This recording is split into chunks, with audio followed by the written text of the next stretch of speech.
yung mga events na pwede na ang ating araw ay matabunan ng tinatawag natin mga dust particles. Ang kanilang paggawa ng pagkain, ang kanilang pag-photosynthesize, ang kanilang paglaki ay maaapektuhan. So, pagka mangyari itong mga events na to, kadamihan ng ating mga halaman or pinanggagalingan ng ating pagkain ng tao, pagkain ng hayop, ito ay mamamatay.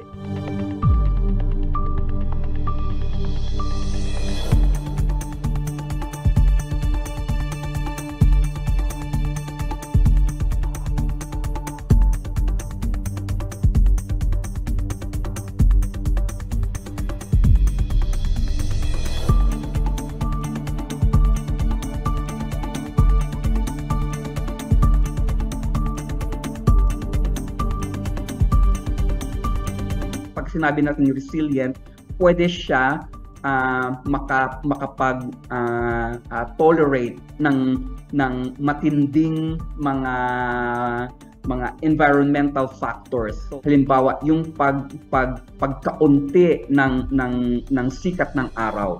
So, ang kanyang pangangailangan sa tindi ng araw or sa amount ng araw na para siya ay makapag-photosynthesize, siya ay makapagtubo, ay kokonti lang. So, kaya pa rin niya mabuhay. So,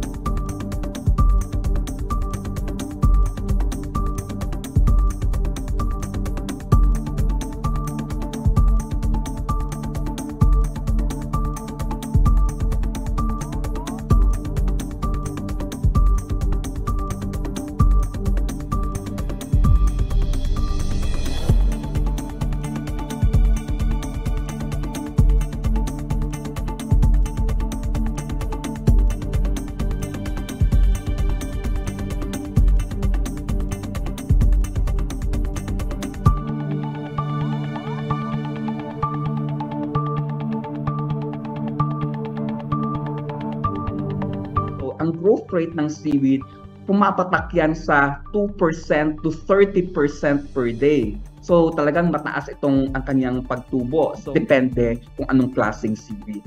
Ito ay pinapatubo hanggang 45 days bago to siya ay anihin.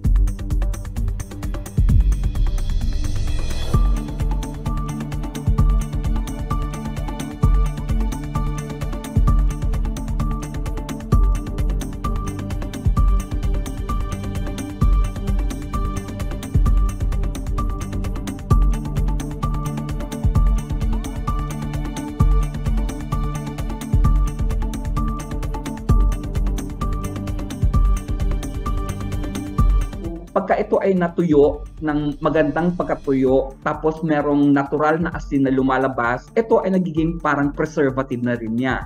So hindi ito siya madaling masira. So centuries old na ang tradisyon ng pagkain ng seaweed. Siguro nga lang na medyo nung nagkaroon na ng development, no, na medyo ang iba ay nakakalimot na, pero yung tradisyon na yon ay andyan pa rin.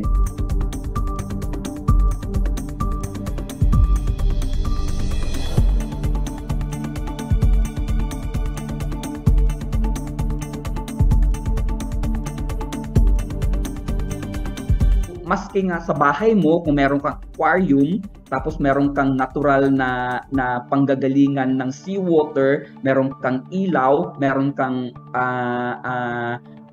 bubble, no? So, bubbling para magkano ng air, or meron kang water movement sa loob ng aquarium mo, pwede kang kapagpalaki ng seaweed sa bahay mo, no?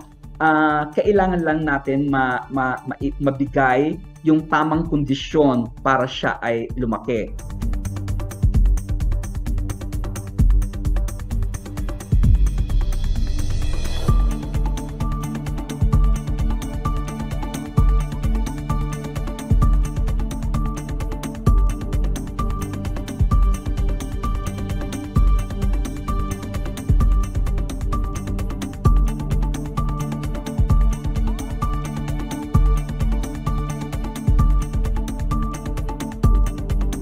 sila ay nagpo-produce ng mga tinatawag nating UV screening compound. Pwede ito ng mga pigments, no, na ito ay nagiging parang sunscreen, no? So ito ay mga chemical components na pinoproduce ng seaweed na para siya ay yun ang mag-absorb ng UV radiation para ang kanyang cells, ang kanyang mga tissue ay hindi maapektuhan.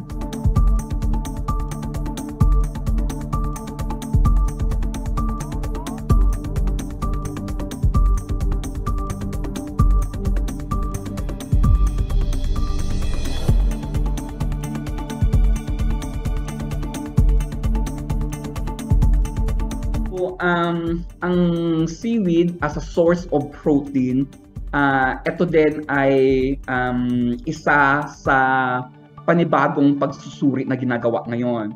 So meron tayong seaweed na ang kanyang protein content ay mababa, meron din tayong seaweed na ang kanyang protein content ay mataas, no? At meron din tayong mga proseso kung paano siya papalaguin na para tumaas ang kanyang protein content.